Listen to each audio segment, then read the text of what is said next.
नमस्कार दोस्तों, मेरा नाम है शिवेंद्र सिंह और आप सभी का स्वागत है मेरे चैनल पुस्तक संसार में। यह ऑडियो बुक है मुंशी प्रेमचंद द्वारा लिखी गई उपन्यास वरदान की। मुंशी प्रेमचंद, जिन्हें हम कलम का जादूगर भी कहते हैं, जिनके उपन्यासों में गांव का परिवेश और दैनिक जीवन की वेदना को हम महसूस करते हैं। तो आइए शुरू करते हैं उपन्यास को। अध्याय 1। विंध्याचल पर्वत मध्यरात्रि के निविड़ अंधकार में कालदेव की भांति खड़ा था। उस पर उगे हुए छोटे छोटे वृक्ष इस प्रकार दृष्टिगोचर होते थे मानो ये उसकी जटाएं हैं, और अष्टभुजा देवी का मंदिर, जिसके कलश पर श्वेत पताकाएं वायु की मंद मंद तरंगों में लहरा रही थीं। उस देव का मस्तक है मंदिर में एक झिलमिलाता हुआ दीपक था, जिसे देखकर किसी धुंधले तारे का भान हो जाता था। अर्धरात्रि व्यतीत हो चुकी थी। चारों ओर भयावह सन्नाटा छाया हुआ था। गंगा जी की काली तरंगे पर्वत के नीचे सुखद प्रवाह से बह रही थीं। उनके बहाव से एक मनोरंजक राग की ध्वनि निकल रही थी। ठौर ठौर नावों पर और किनारों के आसपास मल्लाहों के चूल्हों की आंच दिखाई देती थी। ऐसे समय में एक श्वेत वस्त्रधारिणी स्त्री अष्टभुजा देवी के सन्मुख हाथ बांधे बैठी हुई थी। उसका प्रौढ़ मुखमंडल पीला था और भावों से कुलीनता प्रकट होती थी। उसने देर तक सर झुकाए रहने के पश्चात कहा, माता, आज 20 वर्ष से कोई मंगलवार ऐसा नहीं गया जबकि मैंने तुम्हारे चरणों पर सिर न झुकाया हो। एक भी दिन ऐसा नहीं गया जबकि मैंने तुम्हारे चरणों का ध्यान न किया हो। तुम जगत तारिणी महारानी हो। तुम्हारी इतनी सेवा करने पर भी मेरे मन की अभिलाषा पूरी न हुई। मैं तुम्हें छोड़कर कहाँ जाऊं? माता, मैंने सैकड़ों व्रत रखे, देवताओं की उपासनाएं की, तीर्थ यात्राएं की, परंतु मनोरथ पूरा न हुआ। अब तुम्हारी शरण आई। अब तुम्हें छोड़कर कहाँ जाऊं? तुमने सदा अपने भक्तों की इच्छाएं पूरी की हैं। क्या मैं तुम्हारे दरबार से निराश हो जाऊं? सुआमा इसी प्रकार देर तक विनती करती रही। अकस्मात उसके चित्त पर अचेत करने वाले अनुराग का आक्रमण हुआ। उसकी आंखें बंद हो गईं और कानों में ध्वनि आई, सुआमा, मैं तुमसे प्रसन्न हूं। मांग, क्या मांगती है? सुआमा रोमांचित हो गई। उसका हृदय धड़कने लगा। आज 20 वर्ष के पश्चात महारानी ने उसे दर्शन दिए थे। वो कांपती हुई बोली, जो कुछ मांगूंगी वो महारानी दूंगी। हाँ, मिलेगा। मैंने बड़ी तपस्या की है, अतएव बड़ा भारी वरदान मांगूंगी। क्या लेगी? कुबेर का धन? नहीं। इंद्र का बल? नहीं। सरस्वती की विद्या? नहीं। फिर क्या लेगी? संसार का सबसे उत्तम पदार्थ। वह क्या है? सपूत बेटा, जो कुल का रोशन करे। नहीं। जो माता पिता की सेवा करे। नहीं। जो विद्वान और बलवान हो। नहीं। फिर सपूत बेटा किसे कहते हैं? जो अपने देश का उपकार करे। तेरी बुद्धि को धन्य है। जा, तेरी इच्छा पूरी होगी। अध्याय 2। मुंशी सालिग्राम बनारस के पुराने रईस थे। जीवन वृत्ति वकालत थी और पैतृक संपत्ति भी अधिक थी। दशाश्वमेध घाट पर उनका वैभवान्वित गृह आकाश को स्पर्श करता था। उधार ऐसे कि 25-30 हजार की वार्षिक आय थी, व्यय को पूरी न होती थी। साधु ब्राह्मणों के बड़े श्रद्धावान थे। वे जो कुछ कमाते वह स्वयं ब्रह्मभोज और साधुओं के भंडारे एवं सत्य कार्य में व्यय हो जाता। नगर में कोई साधु महात्मा आ जाए, वह मुंशी जी का अतिथि। संस्कृत के ऐसे विद्वान कि बड़े बड़े पंडित उनका लोहा मानते थे। वेदांतीय सिद्धांतों के वे अनुयायी थे। उनके चित्त की प्रवृत्ति वैराग्य की ओर थी। मुंशी जी को स्वभावतः बच्चों से बहुत प्रेम था। मोहल्ले भर के बच्चे उनके प्रेम वार से अभिसिंचित होते रहते थे। जब वे घर से निकलते थे तब बालकों का एक दल उनके साथ होता था। एक दिन कोई पाषाण हृदय माता अपने बच्चे को मार रही थी। लड़का बिलख बिलख कर रो रहा था। मुंशी जी से रहा न गया। दौड़े, बच्चे को गोद में उठा लिया और स्त्री के सम्मुख अपना सिर झुका दिया। स्त्री ने उस दिन से अपने लड़के को न मारने की शपथ खा ली। जो मनुष्य दूसरे के बालकों का ऐसा स्नेही हो, वो अपने बालक को कितना प्यार करेगा, सो अनुमान से बाहर है। जब से पुत्र पैदा हुआ, मुंशी जी संसार के सब कार्यों से अलग हो गए। कहीं वे लड़के को हिंडोल में झुला रहे हैं और प्रसन्न हो रहे हैं, कहीं वे उसे एक सुंदर सैरगाड़ी में बैठाकर स्वयं खींच रहे हैं। एक क्षण के लिए भी उसे अपने पास से दूर नहीं करते थे। वे बच्चे के स्नेह में अपने को भूल गए थे। सुआमा ने लड़के का नाम प्रताप चंद्र रखा था। जैसा नाम था वैसे ही उसमें गुण भी थे। वह अत्यंत प्रतिभाशाली और रूपवान था। जब वह बातें करता सुनने वाले मुग्ध हो जाते। भव्य ललाट दमक दमक करता था। अंग ऐसे पुष्ट कि द्विगुण डील वाले लड़कों को भी वह कुछ न समझता था। इस अल्प आयु में ही उसका मुखमंडल ऐसा दिव्य और ज्ञानमय था कि यदि वह अचानक किसी अपरिचित मनुष्य के सामने आकर खड़ा हो जाता तो वह विस्मय से ताकने लगता था। इस प्रकार हंसते खेलते 6 वर्ष व्यतीत हो गए। आनंद के दिन पवन की भांति सन्न से निकल जाते हैं और पता भी नहीं चलता है। वह दुर्भाग्य के दिन और विपत्ति की राहें हैं जो काटे नहीं कटती। प्रताप को पैदा हुए अभी कितने ही दिन हुए हों। बधाई की मनोहारिणी ध्वनि कानों से गूंज रही थी। 6ठी वर्षगांठ आ पहुंची। 6ठे वर्ष का अंत दुर्दिनों का श्री गणेश था। मुंशी शालिग्राम का सांसारिक संबंध केवल दिखावटी था। वह निष्काम और निसंबंध जीवन व्यतीत करते थे। यद्यपि प्रकट वह सामान्य संसारी मनुष्यों की भांति संसार के क्लेशों से कलेशित और सुखों से हर्षित दृष्टिगोचर होते थे, तथापि उनका मन सर्वथा उस महान और आनंदपूर्व शांति का सुख भोग करता था जिस पर दुख के झोंकों और सुख की थपकियों का कोई प्रभाव नहीं पड़ता था। माघ का महीना था। प्रयाग में कुंभ का मेला लगा हुआ था। रेलगाड़ियों में यात्री रुई की भांति भर भर कर प्रयाग पहुंचाए जाते थे। 80-80 बरस के वृद्ध जिनके लिए वर्षों से उठना कठिन हो रहा था, लंगड़ाते लाठियां टेकते मंजिल तय करते प्रयागराज को जा रहे थे। बड़े बड़े साधु महात्मा जिनके दर्शनों की इच्छा लोगों को हिमालय की अंधेरी गुफाओं में खींच ले जाती थी, उस समय गंगा जी की पवित्र तरंगों से गले मिलने के लिए आए हुए थे। मुंशी शालिग्राम का भी मन ललचाया। सुआमा से बोले, कल स्नान है। सुआमा, सारा मोहल्ला सूना हो गया, कोई मनुष्य नहीं दिखता। मुंशी, तुम चलना स्वीकार नहीं करती, नहीं तो बड़ा आनंद होता। ऐसा मेला तुमने कभी नहीं देखा होगा। सुआमा, ऐसे मेला से मेरा जी घबराता है। मुंशी, मेरा जी तो नहीं मानता। जब से सुना है कि स्वामी परमानंद जी आए हैं तब से मैं उनके दर्शन के लिए चित्त उद्गिन हो रहा है। सुआमा पहले तो उनके जाने पर सहमत न हुई, पर जब देखा कि यह रोके न रुकेंगे तब विवश होकर मान गई। उसी दिन मुंशी जी 11 बजे रात को प्रयागराज चले गए। चलते समय उन्होंने प्रताप के मुख का चुंबन किया और स्त्री को प्रेम से गले लगा लिया। सुआमा ने उस समय देखा कि उनके नेत्र सजल हैं। उनका कलेजा धक से हो गया। जैसे चैत मास में काली घटाओं को देखकर कृषक का हृदय कांपने लगता है, उसी भांति मुंशी जी ने नेत्रों का अश्रुपूर्ण देखकर सुआमा कंपित हुई। अश्रु की वे बूंदें वैराग्य और त्याग की अगाध समुद्र थीं। देखने में वह जैसे नन्हे जल के कण थी, मगर थी वह इतनी गंभीर और विस्तीर्ण। उधर मुंशी जी घर के बाहर निकले और इधर सुआमा ने एक ठंडी श्वास ली। किसी ने उसके हृदय में यह कहा कि अब तुम्हें अपने पति के दर्शन न होंगे। 1 दिन बीता, 2 दिन बीते, चौथा दिन बीता और रात हो गई। यहाँ तक कि पूरा सप्ताह बीत गया, पर मुंशी जी न आए। तब तो सुआमा को आकुलता होने लगी। तार दिए, आदमी दौड़ाए, पर कुछ पता न चला। दूसरा सप्ताह भी इसी प्रयत्न में समाप्त हो गया। मुंशी जी के लौटने की जो कुछ आशा शेष थी वह सब मिट्टी में मिल गई।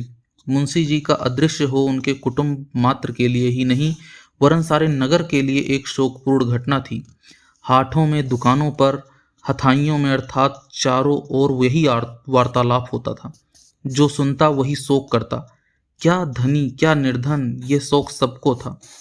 उसके कारण चारों ओर उत्साह फैला रहता था। अब एक उदासी छा गई है। जिन गलियों से वे बालकों का झुंड लेकर निकलते थे वहां अब धूल उड़ रही थी। बच्चे बराबर उनके पास आने के लिए रोते और हठ करते थे। उन बेचारों को यह सुध कहाँ थी कि वह प्रमोद सभा भंग हो गई है। उनकी माताएं आंचल से मुख ढांप ढांप कर रोती मानो उनका सगा प्रेमी मर गया है।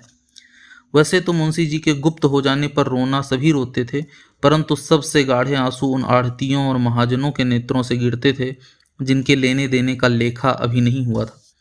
उन्होंने 10-12 दिन जैसे तैसे करके काटे। पश्चात एक एक करके लेखा के पत्र दिखाने लगे। किसी ब्राह्मण भोज में 100 रुपए का घी आया है और मूल्य नहीं दिया गया। कहीं से 200 का मैदा आया है। बजाज का सहस्त्रों का लेसा है। मंदिर बनवाते समय एक महाजन के 20 सहस्त्र ऋण लिया गया था, वह अभी वैसे ही पड़ा हुआ है। लेखा की तो यह दशा थी, सामग्री की यह दशा की एक उत्तम गृह और तत्संबंधी सामग्रियों के अतिरिक्त कोई वस्तु न थी जिससे कोई बड़ी रकम खड़ी हो सके। भू संपत्ति बेचने के अतिरिक्त अन्य कोई उपाय न था जिससे धन प्राप्ति करके ऋण चुकाया जा सके। बेचारी सुआमा सिर नीचा किए हुए चटाई पर बैठी थी और प्रताप चंद्र अपने लकड़ी के घोड़े पर सवार आंगन में टक टक कर रहा था। पंडित मोटे राम शास्त्री, जो कुल के पुरोहित थे, मुस्कुराते हुए भीतर आए। उन्हें प्रसन्न देखकर निराश सुआमा चौंक कर उठ बैठी कि शायद यह कोई शुभ समाचार लाए हैं। उनके लिए आसन बिछा दिया और आशा भरी दृष्टि से देखने लगी। पंडित जी आसन पर बैठे और सूंघनी सूंघते हुए बोले, तुमने महाजनों का लेखा देखा? सुआमा ने निराशपूर्ण शब्दों में कहा, हाँ देखा तो। मोटे राम, रकम बड़ी गहरी है। मुंशी जी ने आगा पीछा कुछ न सोचा। अपने यहाँ कुछ हिसाब किताब न रखा? सुआमा, हाँ अब तो यह रकम गहरी है, नहीं तो इतने रुपए क्या एक एक भोज में उठ गए हैं। मोटे राम, सब दिन समान नहीं बीतते। सुआमा, अब तो जो ईश्वर करेगा सो होगा, क्या कर सकती हूँ। मोटे राम, हाँ ईश्वर की इच्छा तो मूल ही है, मगर तुमने भी कुछ सोचा है? सुआमा, हाँ गांव बेच डालूंगी। मोटे राम, राम राम, यह क्या कहती हो? भूमि बिक गई तो फिर बात क्या रह जाएगी। मोटे राम, भला भूमि हाथ से निकल गई तो तुम लोगों का जीवन निर्वाह कैसे होगा। सुआमा, हमारा ईश्वर मालिक है, वही बेड़ा पार करेगा। मोटे राम, यह तो बड़ी अफसोस की बात होगी कि ऐसे उपकारी पुरुष के लड़के वाले दुख भोगें। सुआमा, ईश्वर की यही इच्छा है तो किसी का क्या बस। मोटे राम, भला मैं एक युक्ति बता दूं कि सांप भी मर जाए और लाठी भी न टूटे। सुआमा, हाँ बताइए, बड़ा उपकार होगा। मोटे राम, पहले तो ये दरख्वास्त लिखवाकर कलेक्टर साहिब को दे दो कि मालगुजारी माफ़ की जाए, बाकी रुपए का बंदोबस्त हमारे ऊपर छोड़ दो। हम जो चाहेंगे करेंगे, परंतु इलाके पर आँच ना आने पाएगी। सुआमा, कुछ प्रकट भी तो हो, आप इतने रुपए कहाँ से लाएंगी। मोटे राम, तुम्हारे लिए रुपए की क्या कमी है? मुंशी जी के नाम पर बिना लिखा पढ़ी के 50,000 रुपए का बंदोबस्त हो जाना और कोई बड़ी बात नहीं है। सच तो यह है कि रुपया रखा हुआ है, तुम्हारे मुंह से हाँ निकलने का देरी है। सुआमा, नगर के भद्र पुरुषों ने एकत्र किया होगा। मोटे राम, हाँ बात में रुपया एकत्र हो गया, साहब का इशारा बहुत था। सुआमा, कर मुक्ति के लिए प्रार्थना पत्र मुझसे न लिखवाया जाएगा और ना मैं अपने स्वामी के नाम ऋण ही लेना चाहती हूँ। मैं सबका एक एक पैसा अपने गांवों से ही चुका दूंगी। यह कहकर सुआमा ने रुखाई से मुंह फेर लिया। उसके पीले तथा शोकान्वित बदन पर क्रोध सा झलकने लगा। मोटे राम ने देखा कि बात बिगड़ना चाहती है तो संभर कर बोले, अच्छा जैसी तुम्हारी इच्छा, इसमें कोई जबरदस्ती नहीं है, मगर यदि हमने तुझको किसी प्रकार का दुख उठाते देखा तो उस दिन प्रलय हो जाएगा, बस इतना समझ लो। सुआमा, तो आप क्या यह चाहते हैं कि मैं अपने पति के नाम पर दूसरों की कृतज्ञता का भार रखूं? मैं इसी घर में जल मरूंगी, अनशन करते करते मर जाऊंगी, पर किसी का उपकृत न बनूंगी। मोटे राम, छी छी, तुम्हारे ऊपर निहोरा कौन चाह कर सकता है? कैसी बात मुख से निकालती हो? ऋण लेने में कोई लाज नहीं है। कौन रईस है जिस पर 1,00,000-2,00,000 का ऋण न हो। सुआमा, मुझे विश्वास नहीं होता कि इस ऋण में निहोरा है। मोटे राम, सुआमा, तुम्हारी बुद्धि कहाँ गई? भला सब प्रकार के दुख उठा लोगी, पर क्या तुम्हें इस बालक पर दया नहीं आती? मोटे राम की यह चोट बहुत कड़ी लगी। सुआमा सजल नयना हो गई। उसने पुत्र की ओर करुणा भरी दृष्टि से देखा। इस बच्चे के लिए मैंने कौन कौन सी तपस्या नहीं की? क्या इसके भाग में दुख ही बदा है? जो अमोला जलवायु के प्रखर झोंकों से बचाता जाता था, जिस पर सूर्य की प्रचंड किरणें न पड़ पाती थी, जो स्नेह सुध से अभी सिंचित रहता था, क्या वो आज इस जलती हुई धूप और इस आग की लपट में मुरझाएगा? सुआमा कई मिनट तक इसी चिंता में बैठी रही। मोटे राम मन ही मन प्रसन्न हो रहे थे कि अब सफलीभूत हुआ। इतने में सुआमा ने सिर उठाकर कहा, जिसके पिता ने लाखों को खिलाया पिलाया वो दूसरों का आश्रित नहीं बन सकता। यदि पिता का धर्म उसका सहायक होगा तो स्वयं 10 को खिलाकर खाएगा। लड़के को बुलाते हुए, बेटा तनिक यहाँ आओ, कल से तुम्हारी मिठाई दूध घी सब बंद हो जाएंगे, रोओगे तो नहीं। यह कहकर उसने बेटे को प्यार से बैठा लिया और उसके गुलाबी गालों का पसीना पोंछकर चुंबन कर लिया। प्रताप, क्या कहा? कल से मिठाई बंद होंगी? क्यों, क्या हलवाई की दुकान पर मिठाई नहीं है? सुआमा, मिठाई तो है पर उसका रुपया कौन देगा?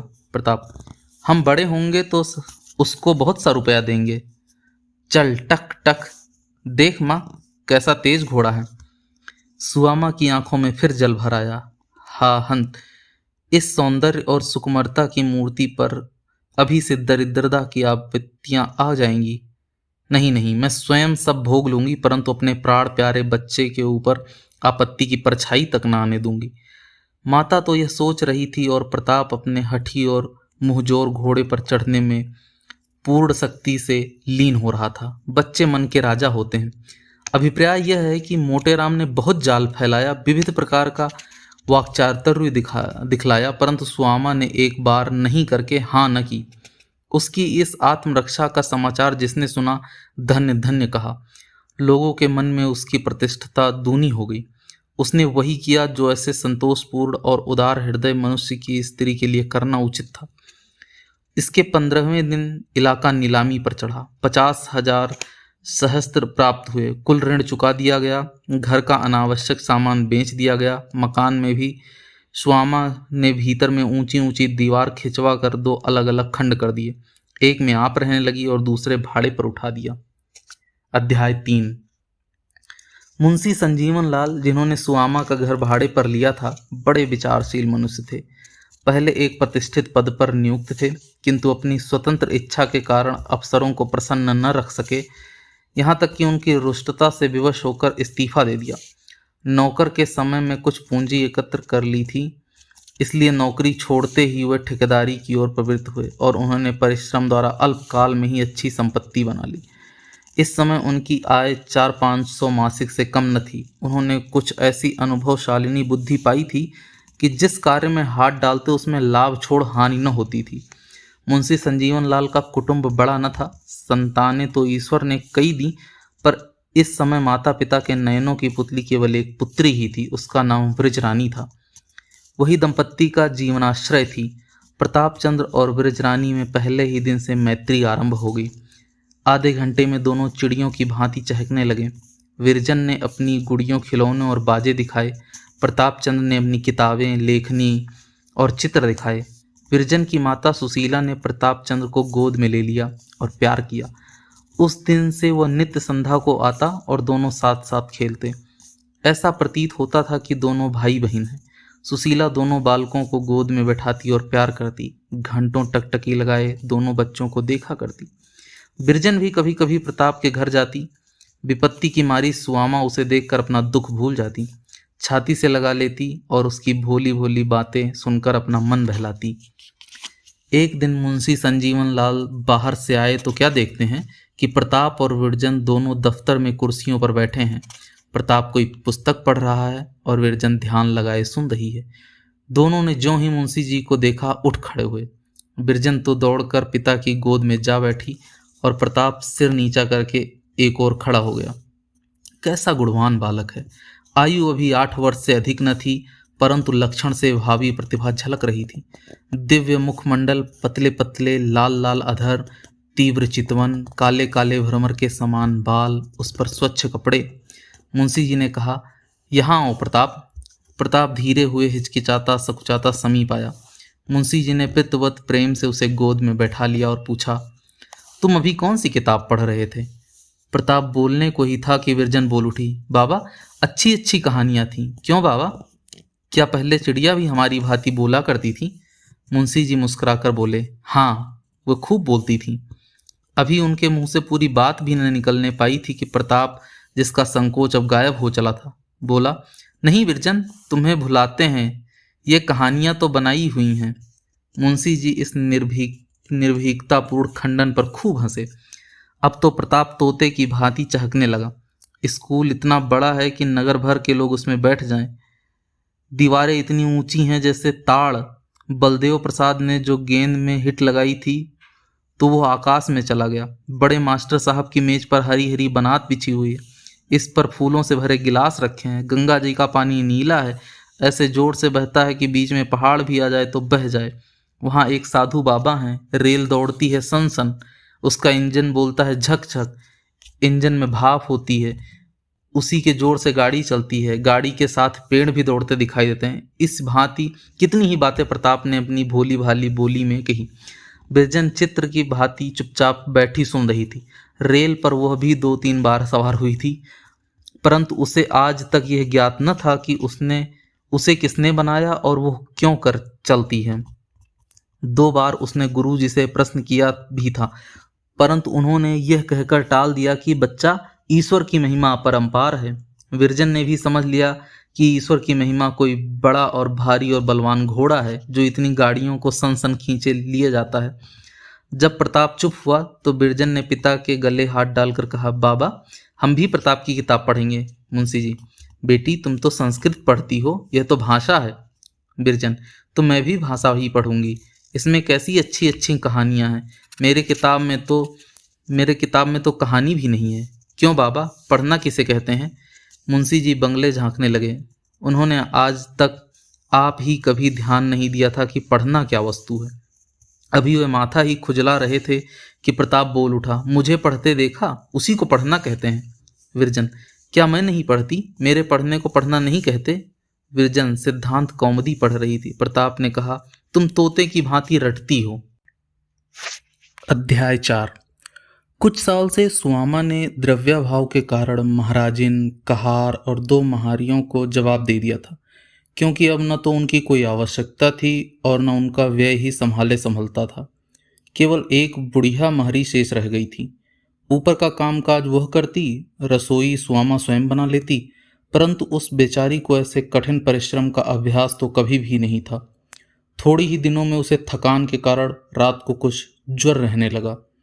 धीरे धीरे यह गति हुई कि जब देखिए ज्वर विद्यमान है, शरीर भुना जाता है, न खाने की इच्छा है न पीने की इच्छा है, किसी कार्य में मन नहीं लगता, परंतु यह है कि सदैव नियम के अनुसार काम किए जाती है।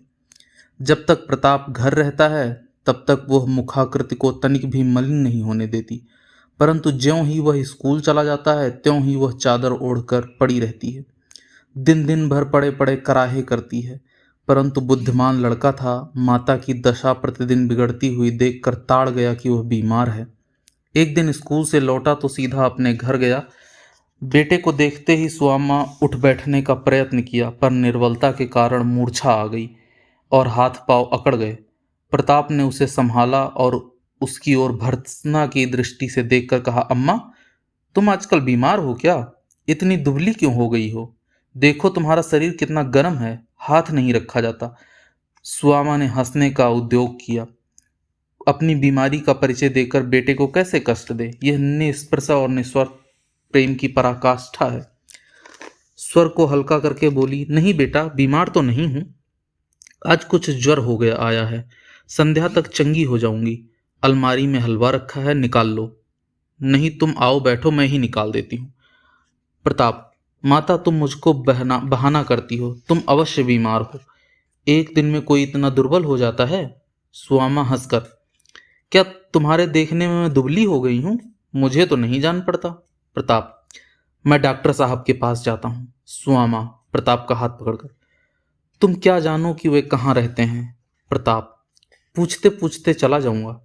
सुआमा कुछ और कहना चाहती थी, उसे फिर चक्कर आ गया, उसकी आंखें पथरा गई। प्रताप उसकी दशा देखते ही डर गया। उससे और कुछ तो न हो सका। वो दौड़कर विरजन के द्वार पर आया और खड़ा होकर रोने लगा। प्रतिदिन वो इस समय तक विरजन के घर पहुंच जाता था। आज जो देर हुई तो वह कुलाई हुई इधर उधर देख रही थी। अकस्मात द्वार पर झांकने आई तो प्रताप को दोनों हाथों से मुंह ढांके हुए देखा। पहले तो समझी कि उसने हंसी से मुंह छिपा लिया है, पर जब उसने हाथ हटाए तो आंसू देख पड़े। चौंक कर बोली, लल्लू, क्यों रोते हो? बता दो। प्रताप ने कुछ उत्तर न दिया, वरन और सिसकने लगा। विरजन बोली, न बताओगे? क्या चाची ने कुछ कहा है? जाओ, तुम चुप नहीं होते। प्रताप ने कहा, नहीं विरजन, माँ बहुत बीमार है। यह सुनते ही विरजरानी दौड़ी और एक सांस में सुहाना के सिरहाने पर जा खड़ी हुई। देखा तो वह सुन्न पड़ी है, आंखें मूंदी हुई हैं और लंबी सांसें ले रही है। उसका हाथ थामकर विरजन झिझोड़ने लगी, चाची कैसा जी है? परंतु चाची ने आंखें न खोली। तब वह ताक पर से तेल उतारकर सुआमा के सिर पर धीरे धीरे मलने लगी। उस बेचारी को सिर में महीनों से सिर में तेल डालने का अवसर न मिला था। ठंडक पहुंची तो आंखें खुल गई। विरजन, चाची कैसा जी है? कहीं दर्द तो नहीं है? सुआमा, नहीं बेटी, दर्द कहीं नहीं है, अब मैं बिल्कुल अच्छी हूँ। भैया कहाँ हैं? विरजन, वह तो मेरे घर हैं, बहुत रो रहे हैं। सुआमा, तुम जाओ उसके साथ खेलो, अब मैं बिल्कुल अच्छी हूँ। अभी ये बातें हो रही थीं कि सुशीला का भी शुभागमन हुआ। उसे सुआमा से मिलने की तो बहुत दिनों से उत्कंठा थी, परंतु कोई अवसर न मिलता था। इस समय वह सांत्वना देने के बहाने आ पहुंची। विरजन ने अपनी माता को देखा तो उछल पड़ी और ताली बजा बजा कर कहने लगी, माँ आई, माँ आई। दोनों स्त्रियों में शिष्टाचार की बातें होने लगी। बातों बातों में दीपक जल उठा। किसी को ध्यान भी न हुआ कि प्रताप कहाँ है। थोड़ी देर तक तो वह द्वार पर खड़ा रोता रहा, फिर झटपट आंखें पोंछकर डॉक्टर किचलू के घर की ओर लपकता हुआ चला। डॉक्टर साहब मुंशी शालिग्राम के मित्रों में से थे और जब कभी काम पड़ता तो वही बुलाए जाते थे। प्रताप को केवल इतना विदित था कि वे वरना नदी के किनारे लाल बंगले में रहते हैं। उसे अब तक अपने मोहल्ले के बाहर निकलने का कभी अवसर न पड़ा था, परंतु उस समय मातृभक्ति के वेद से उद्विग्न होने के कारण उसे इन रुकावटों का कुछ भी ध्यान न हुआ। घर से निकलकर बाजार में आया और एक इक्केवान से बोला, लाल बंगले चलोगे? लाल बंगला प्रसिद्ध स्थान था। इक्कावान तैयार हो गया। 8 बजते बजते डॉक्टर साहब फिटन सुआमा के द्वार पर आ पहुंची। यहाँ इस समय चारों ओर उसकी खोज हो रही थी। अचानक एक सवेग पैर बढ़ाता हुआ भीतर आया और बोला, पर्दा करो, डॉक्टर साहब आते हैं। सुआमा और सुशीला दोनों चौंक पड़ी, समझ गई यह डॉक्टर को बुलाने गया था। सुआमा ने प्रेमाधिक्य से उसे गोदी में बैठा लिया और नेत्रों से आंसू भरकर पूछा, क्या अकेले चले गए थे? तुम्हें कैसे मालूम हुआ? डर नहीं लगा? हमको बतलाया भी नहीं, यूं ही चले गए। तुम खो जाते तो मैं क्या करती? ऐसा लाल कहाँ पाती?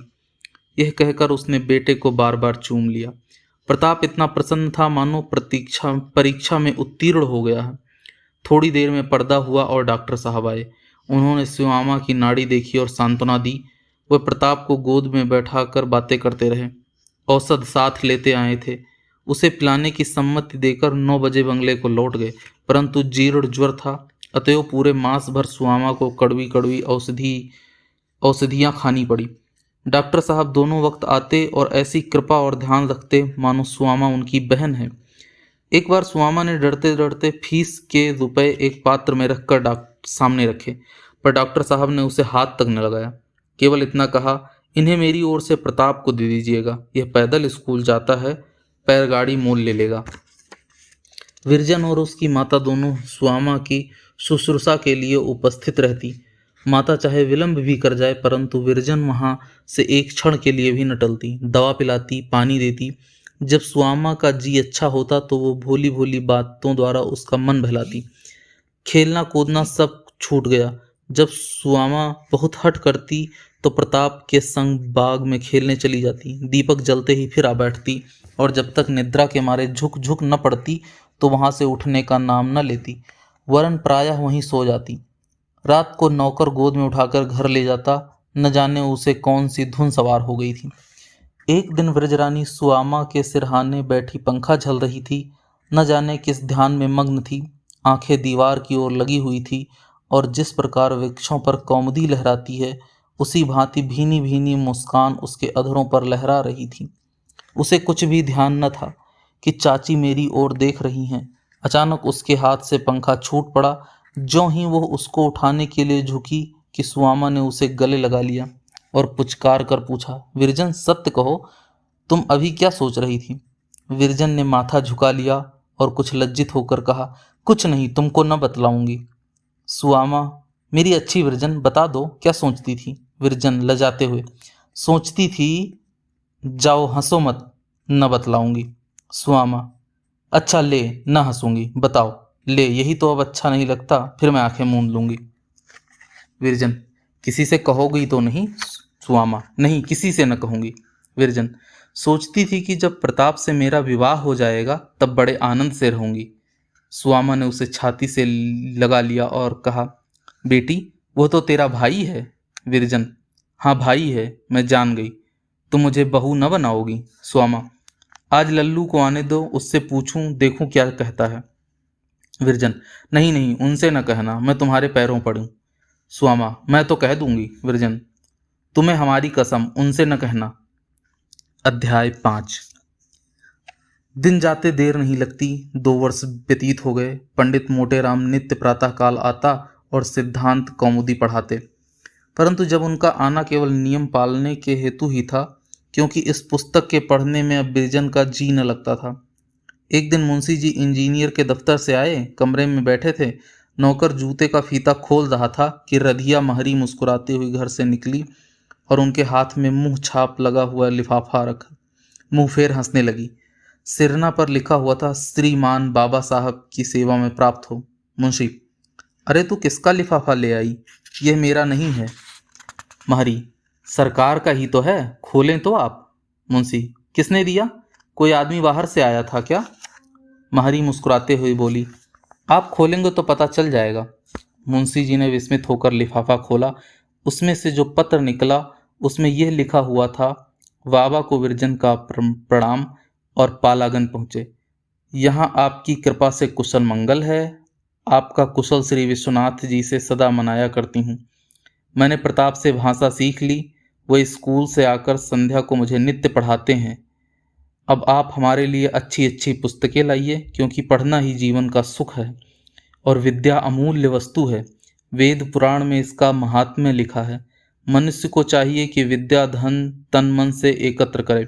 विद्या से सब कुछ दूर हो जाते हैं। मैंने कल बैताल 25 की कहानी चाची को सुनाई थी। उन्होंने मुझे एक सुंदर गुड़िया पुरस्कार में दी है, बहुत अच्छी है। मैं उसका विवाह करूंगी, तब आपसे रुपए लूंगी। मैं पंडित जी से न पढ़ूंगी। माँ नहीं जानती कि मैं भाषा पढ़ती हूँ। आपकी प्यारी विरजन। प्रशस्ति देखते ही मुंशी जी के अंतःकरण में गुदगुद होने लगी। फिर तो उन्होंने एक ही सांस में भारी चिट्ठी पढ़ डाली। मारे आनंद के हंसते हुए नंगे पांव भीतर दौड़े, प्रताप को गोद में उठा लिया और फिर दोनों बच्चों का हाथ पकड़े हुए सुशीला के पास गए। उसे चिट्ठी दिखाकर कहा, बूझो किसकी चिट्ठी है? सुशीला, लाओ हाथ में दो तो देखूं। मुंशी जी, नहीं, वहीं से बैठी बैठे बताओ जल्दी। सुशीला, बूझ जाऊं तो क्या दोगे? मुंशी जी, 50 रुपए, दूध के धोए हुए। सुशीला, पहले रुपया निकाल कर रख दीजिए, नहीं तो मुकर जाओगे। मुंशी जी, मुकरने वालों को कुछ कहता हूँ, अभी रुपए लो, ऐसा कोई टुटपुंजिया समझ लिया है? यह कहकर 10 रुपए का एक नोट जेब से निकाल कर दिखाया। सुशीला, कितने का नोट है? मुंशी जी, 50 रुपए का, हाथ से लेकर देख लो। सुशीला, ले लूंगी, कह देती हूँ। मुंशी जी, हाँ हाँ ले लेना, पहले बता तो सही। सुशीला, लल्लू का है, लाइए नोट, अब न मानूंगी। यह कहकर उठी और मुंशी जी का हाथ थाम लिया। मुंशी जी, ऐसा क्या डकैती है, नोट छीन लेती हो? सुशीला, वचन नहीं दिया था, अभी से भी चलने लगे। मुंशी जी, तुमने बूझा भी, सर्वथा भ्रम में पड़ गई। सुशीला, चलो चलो, बहाना करते हो, नोट हड़पने की इच्छा है। क्यों लल्लू, तुम्हारी चिट्ठी है ना? प्रताप नीची दृष्टि से मुंशी जी की ओर देखकर धीरे से बोला, मैंने कहाँ लिखी? मुंशी जी, लजाओ लजाओ। सुशीला, वह झूठ बोलता है, उसी की चिट्ठी है, तुम लोग गठकर आए हो। प्रताप, मेरी चिट्ठी नहीं है, सच विरजन ने लिखी है। सुशीला चकित होकर विरजन की। विरजन की? फिर उसने दौड़कर पति के हाथ से चिट्ठी छीन ली और भौचक्की होकर उसे देखने लगी, परंतु अब भी विश्वास न आया। विरजन ने पूछा, क्यों बेटी, ये तुम्हारी लिखी है?